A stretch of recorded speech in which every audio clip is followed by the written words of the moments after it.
Hello दोस्तों, PKR electrical engineer classes में आपका स्वागत है। हमारे चैनल को लाइक, शेयर एंड सब्सक्राइब करें। तो मैं सिविल इंजीनियरिंग एसएससी जेई की 3400 क्वेश्चन की सीरीज लेके आ रहा हूँ। अगला चैप्टर है सीमेंट से रिलेटेड जितने भी क्वेश्चन हैं उनको डिस्कस करते हैं। एसएससी जेई में आए हुए हैं। तो पहला क्वेश्चन है कि द कंपाउंड कॉन्स्टिट्यूट जो है सीमेंट का एब्रेटिव C3A किसको रिप्रेजेंट करता है? तो C3A यानी कि ट्राई कैल्शियम एल्यूमिनेट किसको रिप्रेजेंट कर रहा है? ट्राई कैल्शियम एल्यूमिनेट को रिप्रेजेंट करता है। अगर वो कह रहा है ट्राई कैल्शियम एल्यूमिनोफेराइड, ट्राई कैल्शियम तो नहीं होता है, टेट्रा कैल्शियम एल्यूमिनोफेराइड होता है, टेट्रा कैल्शियम एल्यूमिनोफेराइड। तो इसी को हम लिख सकते हैं C4AF, tetra calcium aluminoferrite C4AF। Tri calcium silicate जो होता है वो C3S होता है। ट्राई कैल्शियम सिलिकेट जो होता है वो C3S होता है। डाई कैल्शियम सिलिकेट जो होता है वो C2S होता है। क्लियर? तो आगे बढ़ते हैं। अकॉर्डिंग टू आईएस स्पेसिफिकेशन के according initial setting time of the ordinary Portland cement. किसकी initial setting time? Initial setting time आपसे पूछी जा रही है। इनिशियल सेटिंग टाइम पूछी जा रही है ऑर्डिनरी पोर्टलैंड सीमेंट की। तो किसी भी कंडीशन से तो मोर देन नहीं होना चाहिए, 30 मिनट से मोर देन नहीं होने चाहिए। अगला क्वेश्चन है कि निम्नलिखित में से यौगिक की जो अफेक्ट करता है ultimate strength of the cement, परम शक्ति को प्रभावित करता है। यानी कि तो सीधी बात है, कौन सा कंपाउंड रिस्पॉन्सिबल होता है अल्टीमेट स्ट्रेंथ के? तो डाई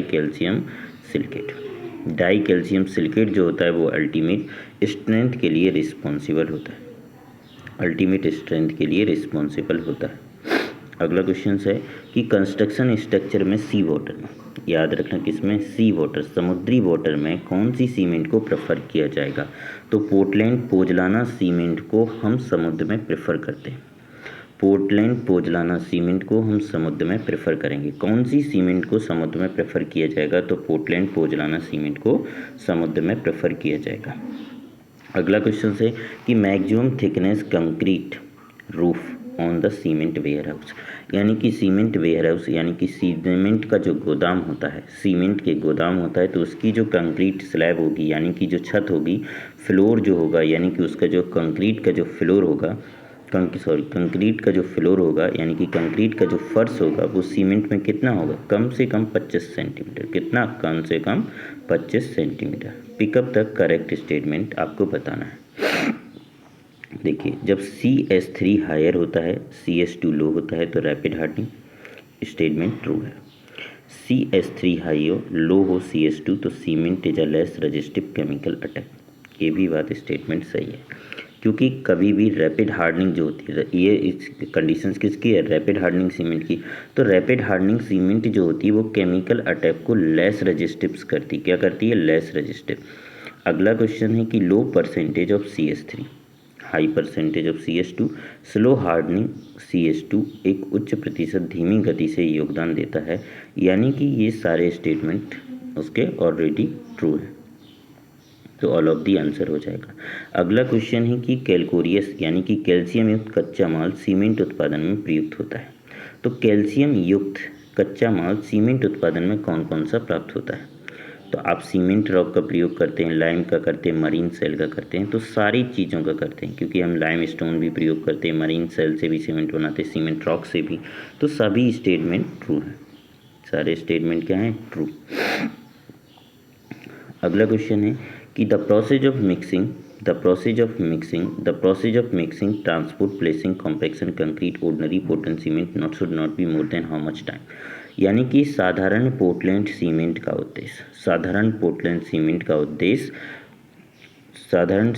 पोर्टलैंड का उपयोग करने पर कंक्रीट को मिश्रित करने, ढुलाई करने और उसे बिछाने, संघनन, कॉम्पैक्शन करने की प्रक्रिया में कितने से समय से ज़्यादा नहीं लगना चाहिए? तो 30 मिनट से ज़्यादा नहीं लगना चाहिए, यानी कि इनिशियल सेटिंग टाइम 30 मिनट। अगला क्वेश्चन है कि compound of the Portland cement immediately with is a water and early set. Portland cement का कौन सा यौगिक पानी के साथ तुरंत क्रिया कर जल्दी जमता है? तो सबसे पहले पानी के साथ क्रिया कौन करता है? Try calcium aluminate. सबसे पहले पानी के साथ क्रिया कौन करता है? Try calcium aluminate. In this method of Boyd for the determination of the quantity of cement paste so assume that, यानी कि सीमेंट पेस्ट की मात्रा निर्धारण करने के लिए रिक्ति विधि यह माना जाता है कि Boyd is coarse aggregate. Boyd जो होते हैं कोर्स एग्रीगेट फिल होते हैं फाइन एग्रीगेट में। सीधी सीधी बात है कि कोर्स एग्रीगेट की जो बॉइड्स होंगे उसमें कौन फिल होगा? फाइन। फाइन में कौन फिल होगा? सीमेंट का पेस्ट। तो वॉल्यूम ऑफ फाइन एग्रीगेट का जो होगा वो कोर्स से 10% अधिक होगा। जितने कोर्स एग्रीगेट के बॉइड्स होंगे तो वॉल्यूम जितना भी होगा उसका 10% और एक्स्ट्रा होगा, यानी कि उसका जो फाइन वॉल्यूम लिया जाएगा वो कोर्स एग्रीगेट के जितने भी बॉइड हों उनके 10% एक्स्ट्रा, यानी कि सारे ऑल ऑप्शन आर करेक्ट, सभी विकल्प सही हैं। अगला क्वेश्चन है कि वेयर हाउस पैकिंग क्या होती है? तो वेयर हाउस पैकिंग से क्या तात्पर्य है? तो वेयर हाउस पैकिंग का सीमेंट जब स्टोर होती है तो एक बोरी के ऊपर एक बोरी रखी हुई होती है, तो नीचे बोरी पर ऊपर बोरों से नीचे बोरी पर जो कॉम्पैक्शन हुआ होता है उसको हम कहते हैं वेयर हाउस पैकिंग। उसको क्या कहते हैं? Warehouse packing. तो pressure compaction of bag of lower layer, निचली सतहों पर थैलों के दबाव का संघनन कहलाएगा। Ordinary Portland cement about 99% final strength achieve. 99% जो स्ट्रेंथ होती है वो कब प्राप्त करती है? तो 28 दिन में वो अपनी सीमेंट जो भी होती है वो 99% स्ट्रेंथ ग्रहण कर लेती है।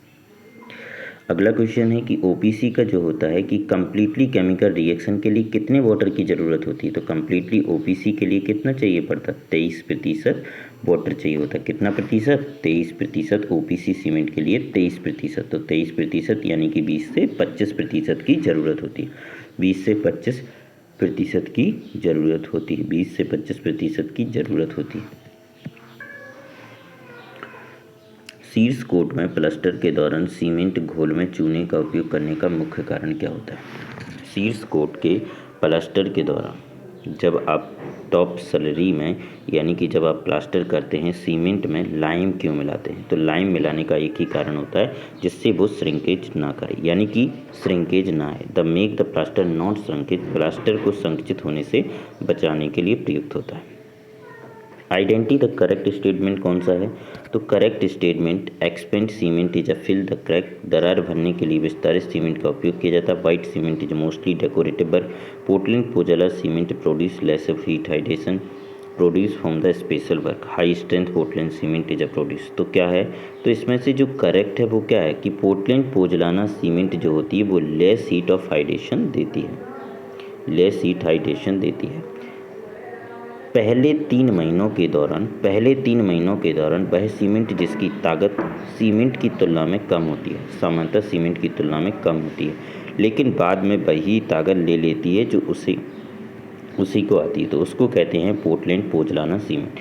क्योंकि पहले 3 महीने में जो स्ट्रेंथ होती है वो साधारण सीमेंट से कम होती है, बट जब फाइनली स्टेज आती है तो यानी कि 3 महीनों के बाद वही ताकत ले लेती है जो पहली वाली ले रही, तो उसे हम कहते हैं Portland pozzolana cement. Tri calcium aluminate क्या करता है? तो ट्राई कैल्शियम एल्यूमिनेट पहला है कि फास्ट विथ वाटर रिएक्शन, ये भी बात सही है। जनरेट लेस हाइड्रेशन, ये गलत है।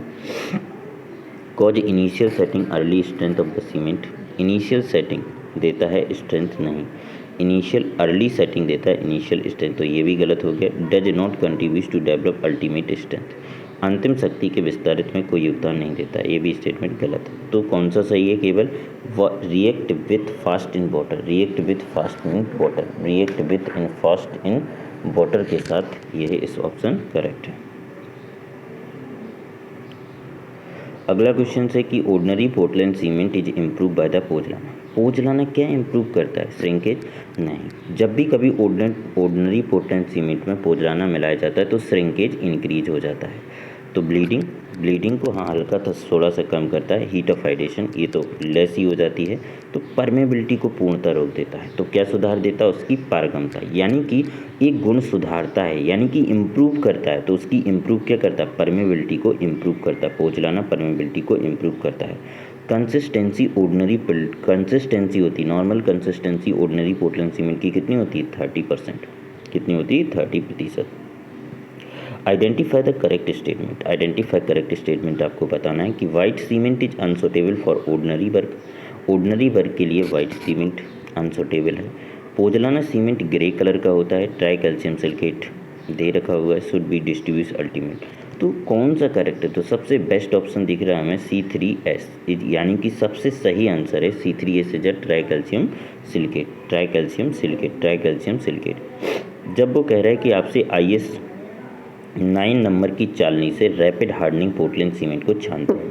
रैपिड हार्डनिंग पोर्टलैंड सीमेंट को जब छानते हैं तो जो IS जो होती है नंबर की चालनी से जब आप उसे छानते हैं, जब उसे छान रहे होते हैं नंबर से चालनी से जब उसे छान रहे होते हैं तो कितने प्रतिशत से ज़्यादा नहीं बचना चाहिए? तो 5% से ज़्यादा नहीं बचना चाहिए। साधारण सीमेंट में 10% होता है। पोजलाना जब ऑर्डिनरी पोर्टलैंड सीमेंट में ऐड करते हैं तो अर्ली स्ट्रेंथ डिक्रीज हो जाती है। Chemical action is sulphate increase in shrinkage. All option are correct, all option are correct. तो सीधी सीधी बात है, देखिए जब भी हम पोजलाना ऐड करते हैं तो इंक्रीज इन श्रिंकेज स्टेटमेंट सही।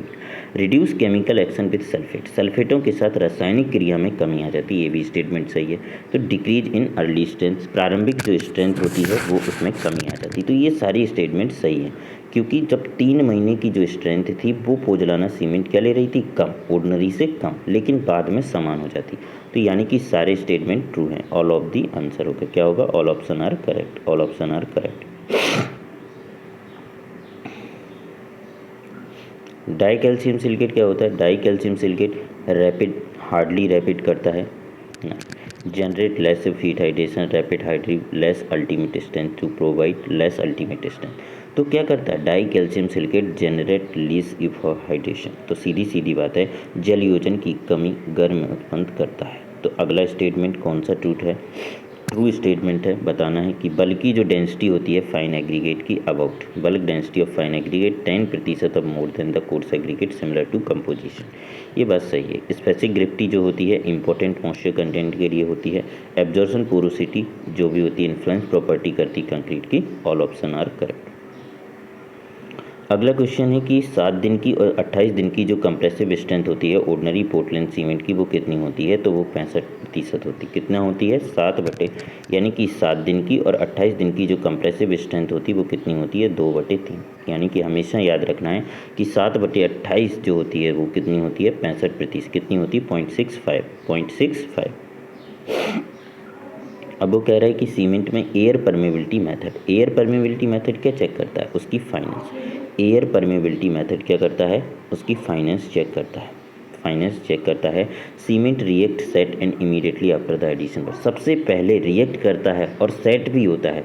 तो C3A होता है। वाटर के साथ सीमेंट का कौन सा कंपाउंड होता है जो वाटर के साथ सबसे पहले रिएक्ट करता है? वो C3A होता है और सेट भी हो जाता है। कंस्ट्रक्शन वेरी थिन, हार्ड और strong surface, construction very thin हो, हार्ड हो और स्ट्रॉन्ग सरफेस हो तो उसको हम कहते हैं फेरो सीमेंट, उसको हम कहते हैं ferro cement. How many method of the ferro cementing, ferro cementing के कितने मेथड हैं? तो 3 मेथड होते हैं फेरो सीमेंटिंग के। कितने मेथड होते हैं? 3। अगला क्वेश्चन कह रहा है कि स्टेटमेंट ट्रू बता दीजिए। कौन सा ट्रू है? वो कह रहा है कि 2 सीमेंट, यानी कि सीमेंट का भंडारण करते हुए सीमेंट की बोरी की और दीवार के बीच की दूरी कितनी रखनी चाहिए? तो सीमेंट की बोरी और दीवार की बोरी 0.3 सेंटीमीटर, 0.3 मीटर या 100 सेंटीमीटर पर दूरी पर कायम होना चाहिए। तो कितनी दूरी पर? 30 सेंटीमीटर। यानी कि स्टेटमेंट ये वाला सही है, दूसरा गलत है। तो only A statement is a true, only A statement is a true. Prepare कर रहे हैं fuse together the prepare high alumina cement. High alumina cement किससे मिलती है? तो हमेशा बॉक्साइड और लाइमस्टोन को एक साथ फ्यूज करने पर, बॉक्साइड और लाइमस्टोन को एक साथ फ्यूज करने पर आपको हाई एल्यूमिना सीमेंट मिल जाएगी। साउंडनेस टेस्ट जो करते हैं, पर्पज क्या होता है? साउंडनेस का पर्पज क्या होता है? तो वो फैलती है, यानी कि volume of cement after the setting, change in volume of cement. तो सीधी सीधी बात है, जमाव के बाद सीमेंट की मात्रा में बदलाव, यानी कि फैलाव के कारण जो होती है वो होती है। Sample is said to be when does not to the content free, मतलब सीधी सीधी बात है साउंड।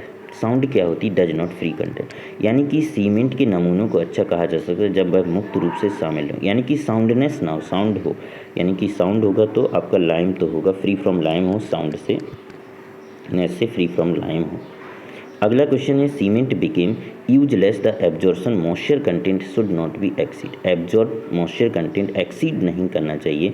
तो सीधी सीधी बात है, सीमेंट की जो अवशोषित नमी होती है वो उससे अधिक नहीं होना चाहिए, तो 5% से अधिक एब्जॉर्ब नहीं करना चाहिए, नहीं तो पूरी सीमेंट की जो स्ट्रेंथ है वो आपकी समाप्त हो जाएगी। पूरी सीमेंट की जो स्ट्रेंथ है वो 5% से ज़्यादा, तो यानी कि स्ट्रेंथ अगर 5 से ज़्यादा ले जाएगी तो स्ट्रेंथ कम हो जाएगी। कंक्रीट यूजिंग एयर इंटर्न, जब हम एयर इंटर्निंग करते हैं तो पहला है कि लेस स्ट्रेंथ हो जाती है 10 से 20%, ये गलत है।